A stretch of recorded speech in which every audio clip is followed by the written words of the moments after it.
একটা আন্তর্জাতিক আইন স্বরাষ্ট্রমন্ত্রী বক্তব্য দিয়েছেন, ওই পারে যদি তারা কাঁটাতার নির্মাণ করে তাহলে ভারতের এটা আভ্যন্তরীণ বিষয় না। আমরা বলি সীমান্ত মানেই তো আন্তর্জাতিক।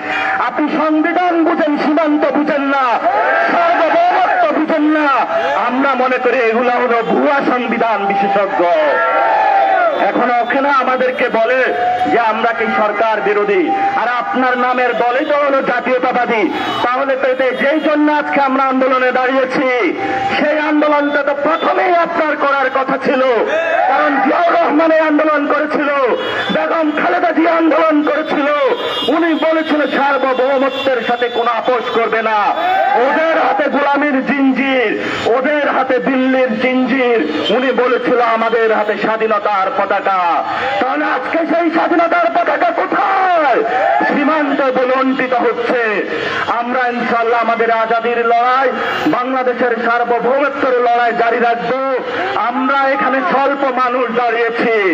আমরা এখানে কেউ আজকে টাকার জন্য আসি নাই, আমরা কোনো পাওয়ারের জন্য আসি নাই। আমরা একমাত্র বাংলাদেশের সার্বভৌমত্ব রক্ষার জন্যই এই রোদের মধ্যে দাঁড়িয়ে আছি।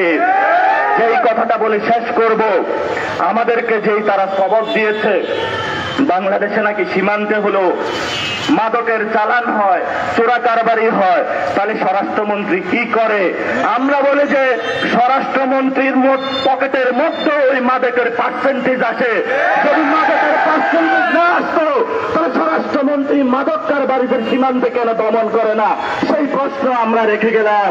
আমরা দেখেছিলাম ইয়াবা বদিকে শেখ হাসিনা চালাইতো, তাহলে সেই ঢাকা শহরে ইয়াবাটা কই থেকে আসে, কোন রুটের মাধ্যমে আসে, সরকার সেটা খুঁজে বের করতে হবে।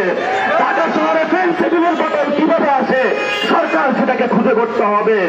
এখন তলে তলে তো ওরাই ফেন্সিডিল খেয়ে বসে থাকে। যেই দরবে ফেন্সিডিল, যেই দরবে হলো ইয়াবা, ওই ফেন্সিডিল আর ইয়াবা খেয়ে বসে থাকে। আমরা তরুণ প্রজন্ম শপথ নিচ্ছি, বাংলাদেশ থেকে হয়তো আমরা থাকবো, নয় নয় ফেন্সিডিলকে আমরা বিদায় করব আর ইয়াবাকে বিদায় করব। ইনশাআল্লাহ আমাদের আজাদের লড়াই চলবে। আপনারা সবাই ঐক্যবদ্ধভাবে মাঠে থাকবেন তো ইনশাআল্লাহ। আমাদের কোন দল নাই, আমাদের একটাই দল, সেটার নাম কি? আমাদের সেটার নাম কি?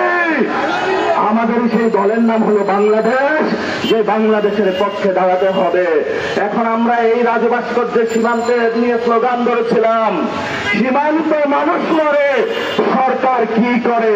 সীমান্তে মানুষ মরে, স্বরাষ্ট্রমন্ত্রী করে। সীমান্তে মানুষ মরে,